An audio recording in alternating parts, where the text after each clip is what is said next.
Welcome to పొలిటెంట్ media. భారతదేశంలో ప్రధానంగా ఇప్పుడు జరుగుతున్న చర్చలకు సంబంధించినంత వరకు ఒక అంశం పైన బాగా చర్చ జరుగుతుంది. అదే ఎఫ్‌సిఆర్‌ఏ దానికి సంబంధించి బాగా చర్చ జరుగుతుంది. ఇంతకు ఎఫ్‌సిఆర్‌ఏ అంటే ఏంటి? ఎందుకు పార్లమెంట్ ఈ అంశం పైన చర్చకు రాకుండా బిల్లుపై చర్చ జరగకుండా ఎందుకు డిలే జరుగుతుంది? అసలేంటి? విపక్షాలు ఏమంటున్నాయి? అధికారంలో ఉన్న పార్టీ ఏమంటున్నాయి? ఈ అంశాల గురించి మనం తెలుసుకునే ప్రయత్నం చేద్దాం. ముఖ్యంగా ఈ బిల్లుకు సంబంధించినంత వరకు ఇది కొత్త బిల్లు కాదు. చాలా పాత బిల్లే. నిజానికి 1974 నుంచి కూడా ఇలాంటి యాక్ట్ ఒకటి ఉంది. ముఖ్యంగా దీన్ని తెలుగులో చెప్పాలంటే విదేశాల నుంచి వచ్చే విరాళాలు అనుకోండి, లేకపోతే నిధులకు సంబంధించి నియంత్రణ వ్యవస్థను ఏర్పాటు చేయడానికి కేంద్ర హోంశాఖ ఒక వ్యవస్థను ఏర్పాటు చేయాలని భావించింది. ఎందుకంటే చాలా పెద్ద సంఖ్యలో అమౌంట్ వస్తుంటుంది కనుక దానిపైన ఒక నియంత్రణ ఉండాలి. ఎవరి వద్దకు ఎంత వస్తుంది, ఎవరు పంపిస్తారు, వీటన్నిటికి సంబంధించిన ఒక యాక్ట్ ఉండేది. కానీ 2010లో అప్పటి కాంగ్రెస్ ప్రభుత్వమే 2010లో ఈ యాక్ట్ని కొంత మార్పులు చేసి ఇంకొంత కఠినతరం చేసింది. ఇప్పుడు లేటెస్ట్గా మోడీ ప్రభుత్వం ఈ యాక్ట్లో కొన్ని సవరణలు చేయాలని నిర్ణయించింది. ఈ బిల్లును ఇప్పటికే లోక్సభలో ప్రవేశపెట్టింది. చాలామంది కన్ఫ్యూజ్ అవుతున్నారు, ఈ బిల్లును కొత్తగా ప్రవేశపెడుతున్నారు. ఇప్పటికే అది లోక్సభలో ప్రవేశపెట్టున్నారు, కానీ దానిపైన చర్చ ఆమోదం ఒకటి జరగాలి. అది వచ్చే వారం ఖచ్చితంగా జరిగే అవకాశం ఉంది. మోడీ ప్రభుత్వం ఈ యాక్ట్ని ఖచ్చితంగా అమలు చేయాలని నిర్ణయించుకున్నట్టుగా మనకు తెలుస్తుంది. దాంట్లో ప్రధానంగా 2-3 అంశాలు ఏంటంటే, దీనిపైన ప్రధానంగా వస్తున్న వ్యతిరేకత మిషనరీకి సంబంధించి, అంటే క్రిస్టియన్ మిషనరీకి సంబంధించిన సంస్థల నుంచి దీనిపైన వ్యతిరేకత వస్తుంది. ఈ నియంత్రణ పేరుపైన మీరు మాకు సంబంధించిన సంస్థలను కానీ మాకు సంబంధించిన ఆస్తులను తీసుకునే ప్రయత్నం చేస్తున్నారని వాళ్ళ ఆలోపన ఉంది. అయితే ఈ యాక్ట్ ఏం చెప్తుందంటే, యాక్ట్లో 2-3 అంశాలు ఉన్నాయి. యాక్ట్కి సంబంధించి 14A, 16A, 15B అని దాదాపు 3 కేటగిరీస్ ఉన్నాయి.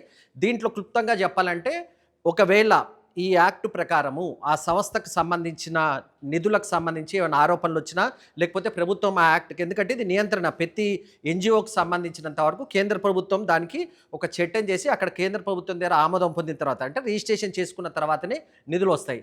కేంద్ర ప్రభుత్వానికి అనుమానం వచ్చింది ఈ నిధులకు సంబంధించి ఏమైనా ఉంటే, ఆ సంస్థను పూర్తిగా నిలిపివేయడంతో పాటు అంతకుముందు ఆ సంస్థ వద్ద ఉన్న ఆస్తులన్నిటినీ కూడా కేంద్ర ప్రభుత్వం ఒక ప్రత్యేకంగా ఏర్పాటు చేసి ఒక సంస్థకు అప్పగిస్తుంది.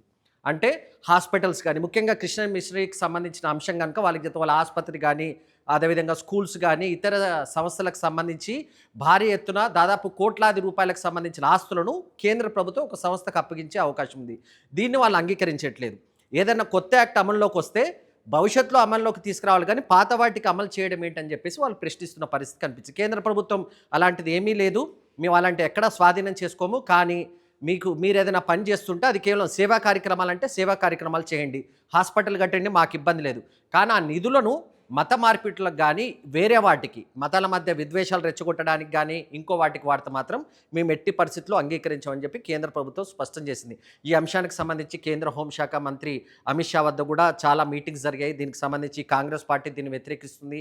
ఈ బిల్లు పూర్తిగా మైనార్టీలను దెబ్బతీయడానికి ప్రయత్నిస్తుందని చెప్తున్నారు. కానీ కేంద్ర ప్రభుత్వం దగ్గర ఒక డేటా ఉంది, క్లుప్తంగా చెప్తాను. మహారాష్ట్ర, ఆంధ్రప్రదేశ్, తమిళనాడు, కర్ణాటక, కేరళకు సంబంధించి భారీగా నిధులు వస్తున్నట్టుగా కేంద్ర ప్రభుత్వం వద్ద ఉన్నాయి. ఈ నిధులు దుర్వినియోగం జరుగుతున్నాయి, మత మార్పిట్లకు చెప్తుంది. కొంతమంది ముస్లిమ్స్కి సంబంధించిన సంస్థలు వేరే రకమైన కార్యకలాపాలకు పాల్పడుతున్నారు కనుక వాటిని నియంత్రించేందుకు మేము ప్రయత్నిస్తున్నట్టుగా కేంద్ర ప్రభుత్వం చెప్తుంది. ఈ బిల్లు ఆమోదానికి కేంద్ర ప్రభుత్వానికి ఖచ్చితంగా కాంగ్రెస్ పార్టీ మద్దతు కావాల్సి ఉంటుంది. ఆ రకమైన పరిస్థితి వస్తుందో లేదో చూడాలి. కానీ మొత్తానికి ఈ బిల్లుకు సంబంధించి కీలక పరిణామం వచ్చే వారం జరిగే అవకాశం ఉన్నట్టుగా మనకు కనిపిస్తుంది.